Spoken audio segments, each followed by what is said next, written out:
from the news team that's covering the Carolinas, this is Channel 9 Eyewitness News at 11. A powerful storm system that dumped snow in Colorado and spawned tornadoes in the Midwest. Tornado warnings. Is moving east. Tonight, we're tracking what it will bring to the Carolinas. While we won't see severe weather here, you will feel the changes in your neighborhood from that system starting tomorrow. Good evening, everyone. I'm Erica Bryant. And I'm Scott Wickersham. Chief Meteorologist Steve Edelson is here to pinpoint what is headed our way. Steve? Well, guys, after a two-day break, we saw 70-degree warmth and sunshine.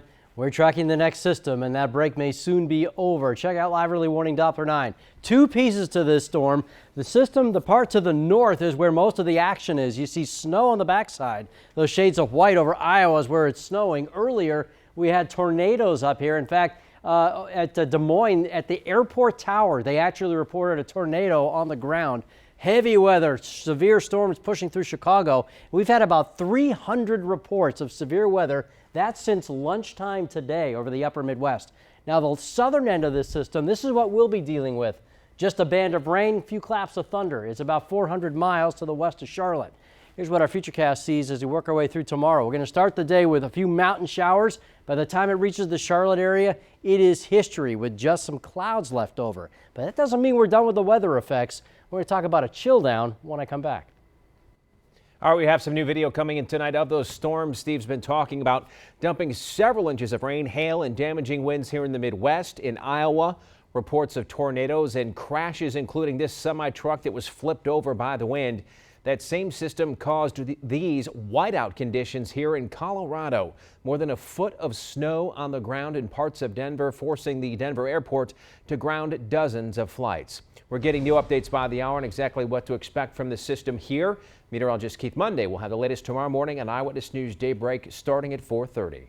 New tonight at 11, this brave military mother opened up to Channel 9 for the first time since intruders shot her during a break-in at her home in East Charlotte. She welcomed Eyewitness News reporter Alexa Ashwell into her hospital room tonight to share a special message. Alexa? Erica, it was simply amazing to see how upbeat Samantha was inside her hospital bed here at CMC. It was also very emotional to hear her talk about how grateful she is to so many people. Words can truly not express the amount of gratitude that me and my family have for everybody who has supported us during this time. Through the tears and pain, 21-year-old Samantha Bunce is still able to see the positive in a situation that could have taken her life. She spoke from her hospital bed, surrounded by family and friends, her room decorated with balloons and flowers. My recovery would not have been this successful or this expedient without each of your prayers. Last Tuesday, Samantha was feeding her son when two men broke into her East Charlotte home. Samantha was shot twice, but managed to fire back, causing the intruders to flee. Samantha didn't want to talk about the shooting, rather the countless people who have come to her family's aid, including members of her battalion. Samantha is a combat medic with the National Guard, as well as her husband's employer. But the help has stretched beyond monetary value. An offer from strangers touched Samantha most. My breast milk supply has decreased, unfortunately, but I've had women reach out to me and offer to donate breast milk to us. A mother simply protecting her own, now overwhelmed by the love of others. I just want to thank you from the bottom of our hearts. Samantha also thanked the first responders as well as hospital staff here at CMC. The family is still waiting to find out when she'll be able to go home. We're live at CMC. Alexa Ashwell, Channel 9 Eyewitness News. Now, so far, police have only arrested one of the two suspected intruders in this case. Rico Dawkins turned himself in this weekend. He is charged with attempted murder. And breaking news tonight, an industrial accident killed a person in South Charlotte. This happened around 7 o'clock tonight at World Stone Fabricators. The company makes stone and granite countertops. Medic has confirmed one person died at the scene at this accident. Right now, we are asking police how this happened. New at 11, there's another bombshell article that reveals disturbing claims about former Carolina Panther Greg Hardy and the NFL process to reinstate him after he was accused of assaulting his girlfriend. The sports blog website Deadspin just posted excerpts of a transcript from a confidential NFL hearing where Hardy's attorneys presented his case, virtually unchallenged by the NFL representatives. Now, his attorneys discussed girlfriend Nicole Holder's sex life. They suggested that she was only with Hardy to get expensive clothing and shoes, and stated that they believe that Holder got her injuries from accidentally falling into the bathtub. You might remember just last week that the same website revealed these never-before-seen photos showing Nicole Holder's injuries that she says were caused by Greg Hardy, sparking concern over how the league could reinstate him. Now Hardy is playing for the Dallas Cowboys, and team owner Jerry Jones has said that he supports Hardy. In the meantime, no one has heard from Nicole Holder.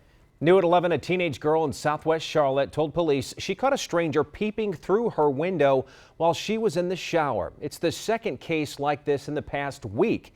Reporter Trish Williford spoke with the latest victim and uncovered the similarities in the two cases. Trish? Well, this case is similar to the one we reported on last week. The difference is the suspect may have been videotaping the victim. I started screaming, I started yelling. Another Charlotte teenager frightened in her own home after noticing someone watching her through her bathroom window while she was getting undressed. This latest case happened early Tuesday morning at a home on Pangbourne Place in Southwest Charlotte. The 17-year-old girl, who we won't identify, was in the bathroom getting ready for school. I started undressing and I had looked myself in the mirror. And while I was looking at myself in the mirror, I had seen a little reflection out of the corner of my eye. And I actually turn around and I look at the bathroom window and I see a phone. The girl screamed, worried someone might have recorded her as she was about to get into the shower. The girl believes the peeper was standing on this air conditioning unit and leaning up against the side of the house. She thinks her screams scared him off. I literally saw him put the phone up, back up from the side of the house and jump off the air vent. The girl's father ran outside, but the suspect was gone. He showed us a boot print in the mud he believes the peeper left behind. And what's worse, the 17-year-old girl says her little sister, who's 14, took a shower before her, but didn't notice anything. I was just thinking about my sister because she's younger than me, and the fact that she was exposed.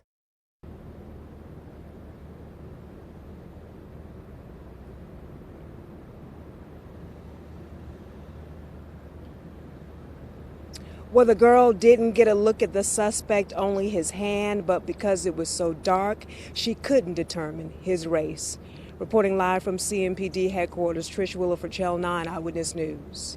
Well, Channel 9 has uncovered several similarities between this case and another peeping incident in West Charlotte last Friday. Both of those happened early in the morning, and both victims were teenage girls in the shower. CMPD says right now, though, there's no evidence that these involve the same suspect.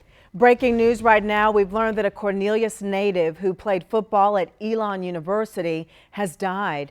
Elon school officials say that freshman Dimitri Allison died in a fall from a 10-story residence hall at UNC Chapel Hill.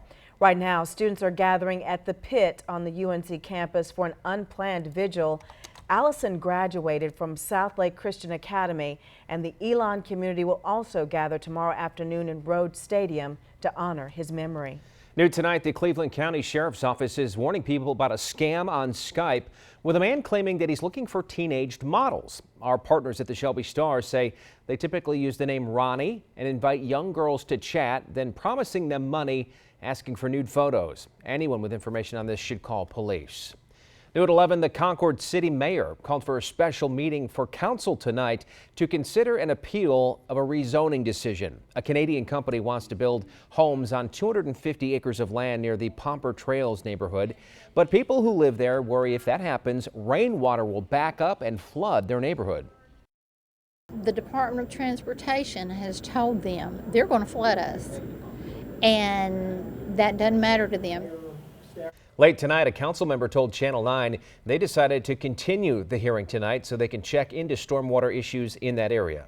The Iredell County Communications Office is now reviewing its 911 call policy after a dispatcher failed to send help to a rape victim. A Channel 9 investigation uncovered that a woman called on October 30th, and then after 17 seconds of silence, the phone call dropped.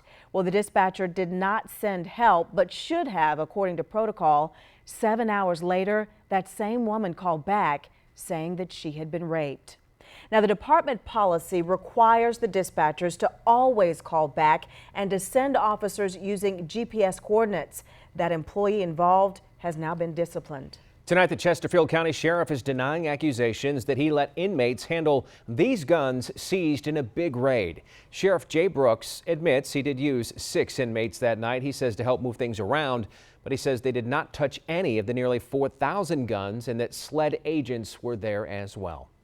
New tonight, Appalachian State University jacking up tuition to give faculty a raise. This all comes after the General Assembly shot down across-the-board state salary increases.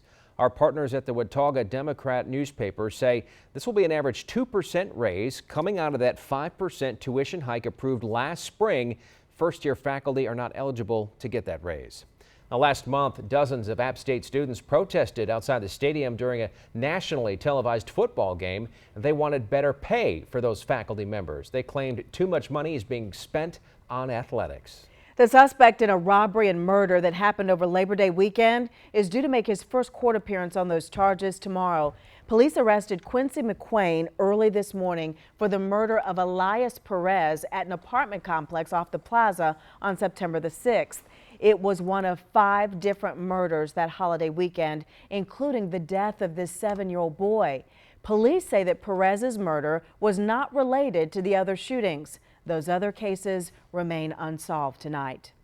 Tomorrow, 2 men are set to be in court on charges that they robbed a bank and then led police on a high-speed chase across Charlotte. Jarrett Edwards and Anthony Woods are in jail tonight. Police say that they robbed the Wells Fargo on Park Road and then drove off, leading police through neighborhoods. Only Chopper 9 Skyzen was overhead following that pursuit that ended in northwest Charlotte. A few minutes ago, I showed you what this next weather system won't bring us: more rain. I show you what will happen when it passes by. Plus, a bittersweet Veterans Day for the widow of a North Carolina Marine. It was really emotional. New tonight, the special way she's keeping her husband's memory alive weeks after giving birth to their son.